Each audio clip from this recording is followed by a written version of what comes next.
Yeah, I was talking about morality. Now, morality is interesting again because it's described as a word of uncertain origin, which probably means it dates back to some religious use which was not understood by many people at the time at which it was used. So that's important. Now, in addition to understanding the nature of morals, we can look very briefly at a simple difference in language, which is the difference between left and right. And so the word right has actually three forms.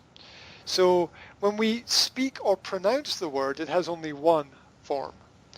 But in the written and in the meaning form, there are three versions. There is right, meaning on the right side, but also meaning good as well. It's a synonym for good. There is right as in the written word or the written language, and there is right as in a religious ritual.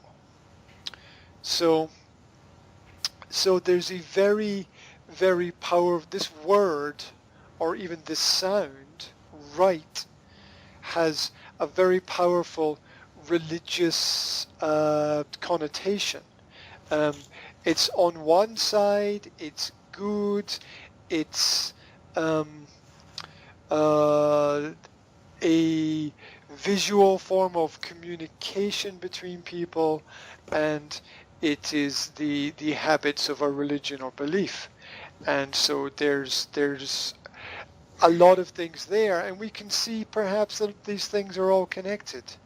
They're all different aspects of the same element, or different faces of the same cube, you could say. The same thing from different sides, just explained at different levels for different people. Now, on the other side, you have left. Now, the same way that right is considered good, left is considered bad. What hand do we write with? We write with our right hand. That is considered the good hand to write with. The left hand is considered in religious history as the path of the devil. Left, also in the English language, as an adjective, to be left means not taken or not chosen. So we left it at home, meaning we did not take it, or we chose to not take it. So there's this idea with left and right that right is accepted. I'm not saying good or bad, it's just accepted, and that left is not accepted in terms of language.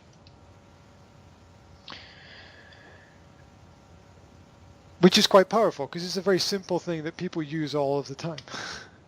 And they very often don't realize that there's more to it than such a simple choice. There is a problem with people when they don't want to get out of the comfort zone, because they don't understand the gradients that exist. It's hard to come to. It's hard because it's hard to have to reanalyze the same situations again, and it's hard to understand that just because something worked once, it might not be the right thing to do every single time. That you have to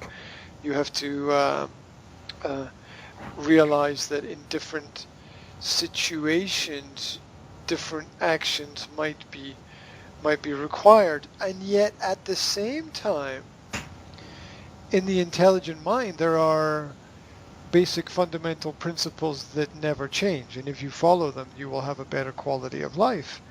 But then again, at the same time, there might be exceptions to every rule, that you might in certain situations want to realize this. This is the nature of common law, for example.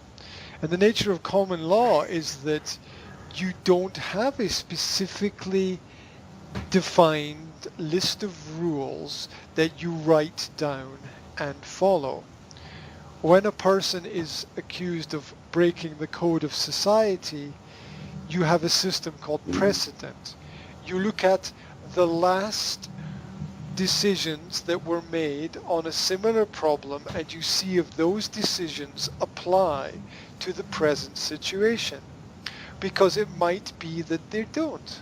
And if you just follow the word of the law or the words of the law, you end up in hell, because a large number of people are imprisoned because they broke the word of the law, but they didn't do anything wrong. They didn't hurt anybody. They didn't even hurt themselves, right? So it's interesting that, again, most people don't understand. Most people think, yeah, we need a fixed set of rules, and these are the rules, and we follow the rules, and everything is okay. Well, it's a little bit more complicated than that. What a law does is it divides things into good and bad. It doesn't allow for a gradient scale of understanding and change. And once again, in more intellectual societies, you have this idea of common law precedent, that the rules are not so much fixed as they transform as we grow and as our understanding grows, which allows a little bit more freedom for the individual. Because if right and wrong is simply divided into black and white, then people begin to want to manipulate that so that good looks bad and bad looks good, and they want to simplify it, and life is a complex construction of meetings and experiences. Very often we are punished for a crime in the present that began a long time ago. Mm-hmm. Right? And the way that we look at criminal activity is we punish the person we catch. Right? And that's it. The person who is caught is the person who is persuaded to do the crime. They're usually not the mastermind behind the activity. They are put in place because any sensible criminal is never really in the place where the crime is happening.